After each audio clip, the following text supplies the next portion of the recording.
देश विदेश की सच्ची खबर सच के साथ। आप देख रहे हैं नेशनल इंडिया न्यूज।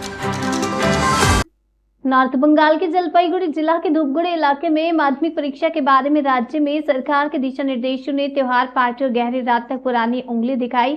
ग्रासरूट्स जिन्होंने कृषि सहकारी संघ माध्यमिक परीक्षा का चुनाव जीता, सरकार की पुरानी उंगली, एजेंट की उंगली बैंड दर्शकों को दिखाते हुए रविवार की रात घटना रविवार को निंदा के तूफान के दौरान आयोजित की गई थी।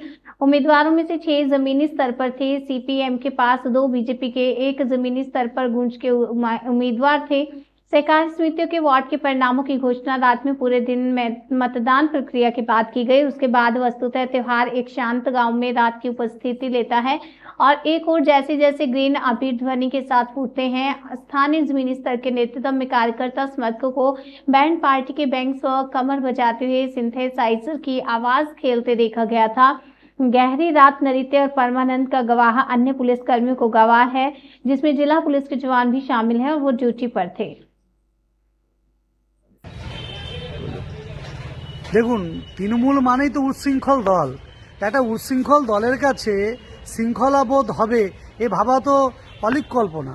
কারণ হচ্ছে এই দলের কাছে তোলাবাজি, গুন্ডাগিরি, মস্তানি এগুলোই হচ্ছে সায় পায়। যেখানে মাধ্যমিক পরীক্ষা চলছে, তারকেশ্বরে কোনো মাইক বাজানো যাবে না, বোম ফাটানো যাবে না, কোনো হইহুল্লোড় করা যাবে না। সেখানে পুলিশের উপস্থিতিতে পুলিশ সঙ্গে আছে, তারা জিতে নিয়ে রাত 12টা পর্যন্ত বোম ফাটাচ্ছে, উল্লাস করছে, তারকেশ্বরে মাইক বাজাচ্ছে। লজ্জাজনক ব্যাপার। সামান্য বোধ সেটুকু এরা হারিয়ে ফেলেছে। আজকে টাকা তোলাবাজির ক্ষেত্রে এরা এত কিছু দেখছে যে মানুষের সুবিধা অসুবিধা ভুলে গেছে। কারণ মানুষের ভোটে এরা জয়ী হয়ে আসে না। এরা ছাপ্পা মেরে মস্তানি করে বন্দুকের নলে এরা ক্ষমতায় আসে। তাই এদের এই উচ্ছৃঙ্খল আচরণ হবে, এটাই স্বাভাবিক। যতদিন তৃণমূল পশ্চিমবঙ্গ সরকারে থাকবে এই উচ্ছৃঙ্খল দল, এই উচ্ছৃঙ্খলা জারি থাকবে।